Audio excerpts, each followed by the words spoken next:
Discover Geography, Lesson 3-5, Adaptation. In this lesson, we're interested in how human societies adjust themselves to the requirements of their natural environment. So in the picture here, you see houses that were built in an area that frequently floods, and so you can see all the houses are up on stilts to keep them up out of the water even when the water level rises. This is a pretty straightforward adaptation to a particular feature of the natural environment. We can look in a very broad sense at a general philosophy of the relationship between human societies and the environment. One of these broad philosophies that was very popular within the discipline of geography a century ago is known as environmental determinism. Environmental determinism is the view that characteristics of human society are caused by features of the natural environment. Anything that you want to explain about a human society, you can explain it by showing what aspect of the natural environment caused society to be that way. And so you can see there a quote by Ellen Churchill Semple, who is a famous environmental determinist geographer. She said, "Man," by which she meant people, "is a product of the Earth's surface. This means not merely that he is a child of the Earth, dust of her dust, but that the Earth has mothered him, fed him, set him tasks, directed his thoughts, confronted him with difficulties that have strengthened his body and sharpened his wits, given him problems of navigation or irrigation, and at the same time whispered hints for their solution." So anything that you would want to explain about a human society, it's being caused by something in the natural environment. Now, this approach, this theory, proved to be incorrect. You cannot explain everything about human societies as being the outcome of some aspect of the natural environment. The opposite view we can refer to as the environment as backdrop.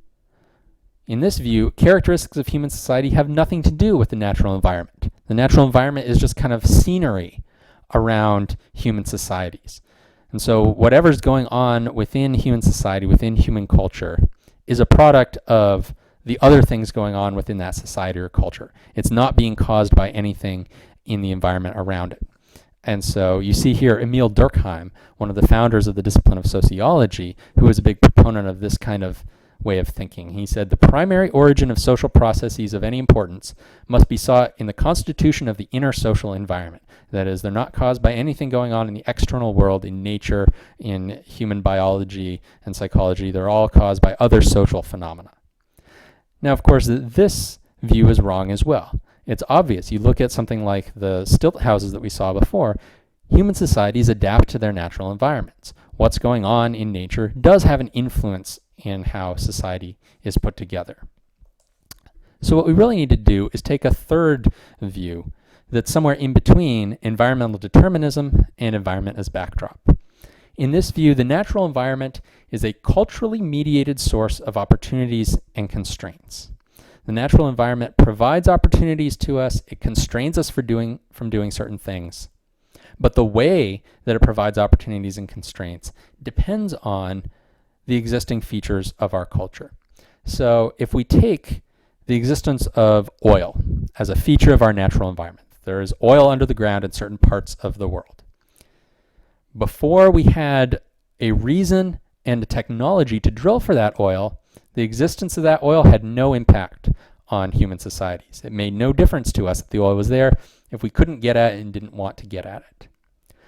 But now that our culture has provided those two things, now that we have the technology to drill for oil, and now that we have the demand for oil, we've developed reasons that we want oil, things that we can do with oil that make it worth our while to drill for it, suddenly oil has become a huge opportunity for those areas that have it. They can drill for that oil and get huge amounts of money out of it. But it's also a constraint. Because we've developed a culture that's dependent on oil, we're now constrained by the availability of oil. Areas that have lots of oil gain economic and political power from that, and we risk running into problems when there's a shortage of oil, when oil supplies are cut off for political reasons or for natural reasons. We simply use up all the oil that's down there. That becomes a constraint on our society. Running out of oil would be no constraint on a society that hadn't developed a dependence on it, that hadn't organized itself around using that oil. So our culture helps to shape what aspects of the natural environment are going to constrain us, what aspects of the natural environment are going to be big opportunities for us. We can see an example of this if we look at the case of the settlement of Greenland. Greenland was settled by two different groups of people around the same time. Coming from the east, we had the Norse. So these were Vikings coming from Norway and Iceland, coming and settling in the southern part of Greenland. Then coming from the west, we had people who are the ancestors of today's Inuit. And they came through the Canadian Arctic archipelago and came down kind of from the north of Greenland. So we had two different cultural groups coming into Greenland around the same time. Now today, the Norse are no more. No descendants of the Norse populations in Greenland still live there. On the other hand, the Inuit are still present in Greenland. There's still a thriving population there. So we have one environment in which one group survived and one group didn't. The problem that faced both of these groups was a shift in the climate. Both the Inuit and the Norse came to Greenland during what's called the medieval warm period. This was a period in history in which climate got just a little bit warmer, and so an Arctic area like Greenland got just a little bit more hospitable to human settlement. There was a little more wildlife, a little more pasture land for livestock, a little easier to sail around it or paddle around it in boats. But the medieval warm period eventually gave way to what we call the Little Ice Age, a slight cooling of the climate. And so this cooling made Greenland a little less hospitable to human settlement. And essentially, the Inuit managed to survive the Little Ice Age. They managed to adapt their way of life to deal with the colder temperatures, and the Norse didn't. So here you see some seal meat being smoked by Inuit in Greenland today. One of the major adaptations that the Inuit found that allowed them to survive in Greenland was shifting to hunting more seals. Because as the climate got colder, there were still a lot of seals in Greenland, even as other species that they had hunted started to disappear. The Norse, on the other hand, never made that transition, never took up seal hunting. And that was a big reason why they weren't able to survive in Greenland. But why were the Norse not able to take up seal hunting when they had the Inuit right next door doing this, setting a clear example? Well, first, the Norse were very ethnocentric. They believed that their culture was the best culture and that other people had nothing to teach them. The Norse term for the Inuit and other Native Americans that they found when they traveled to Canada was skrælingjar, which translates roughly to barbarians or wretches. So the Norse, by the end of their time in Greenland, had converted to Christianity. And so they saw the Inuit as heathens, as a lesser form of human society. And so they didn't think that the Inuit had anything useful to teach them, who were representatives of Christian European civilization. So they were uninterested in learning from the Inuit, even though the Inuit, we know from archaeological evidence, were happy to adopt ideas and technologies and goods from the Norse. The Norse were also a more hierarchical society than the Inuit. The Norse were fairly democratic by the European standards of the time, but as compared to the Inuit, the Norse were still fairly hierarchical. They were ruled over by chieftains. These chieftains had the biggest herds of cattle and the best pastures. And this was the basis of the Norse economy when they first settled in Greenland, was raising cattle in the pastures along the edge of the land. As the climate got cooler, the quality of those pastures started to deteriorate. And this deterioration hit the worst pastures first, the pastures that were already kind of marginal for cattle grazing. And those were the pastures that were used by the poor within Norse society. The really good pastures were being used by the chieftains, and they did not deteriorate as quickly. So the chieftains said, I don't see any problem yet. My cattle are doing just fine. I don't want to give up on cattle herding because then I'm giving up the source of my power and the source of my wealth. And so the chieftains insisted that Norse society should continue to focus on cattle herding as their main source of subsistence rather than taking up seal hunting. By the time the climate deterioration got bad enough that it was impacting the chieftains' herds, it was too late. Their society was already in a state of collapse, and they would ultimately not survive in Greenland. So we have two different cultures, and because of features of their cultures, some were able to survive and adapt to this change in the natural environment, others were not. Now, being able to adapt to an environment requires some sort of knowledge about that environment. You have to understand how that environment works. And we can see this very clearly in the case of British settlement in Australia. When British settlers got into the interior of Australia, they found huge grasslands that seemed to them ideal for raising sheep. They had access to sheep from Europe, and they had a huge demand for wool that would finance expansion of sheep herding. So this was the beginning of the Industrial Revolution. Textile manufacturing was a huge business, and so there was a huge demand for wool to go into textile manufacturing. So this seemed like a great opportunity. And so British settlers brought huge numbers of sheep into interior Australia. They created huge sheep herds. And what they kept finding was they'd create these huge sheep herds, then there'd be a drought, and many of their sheep would die. And initially they thought, okay, that was kind of a freak drought, a weird, especially dry year, but no big deal, the rains have come back, we'll build our herd back up. And so they did. But then a few years later, drought would strike again, and huge numbers of their animals would die off.